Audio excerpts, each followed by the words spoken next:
আমি হঠাৎই রিয়েলাইজ করলাম আমি কখনো কোনো দিন মানুষ চিনিনি। কখনো বন্ধু হিসেবে বা পছন্দের মানুষ হিসেবে ঠিক মানুষকে চুজ করতে পারিনি।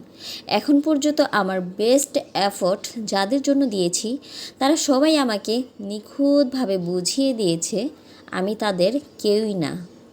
পুরো অর্ধেক জীবন কাটিয়ে দিলাম, আমি একটা সঠিক মানুষ চুজ করতে পারলাম না।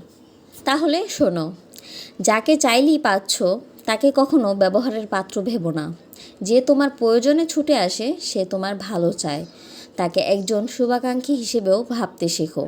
তার প্রতি সবসময় বিনয়ী থাকার চেষ্টা করো। যে তোমার ভালো সময়ে খোঁজ না রাখলেও খারাপ সময় এসে কাঁধে হাত রেখে বলে সব ঠিক হয়ে যাবে।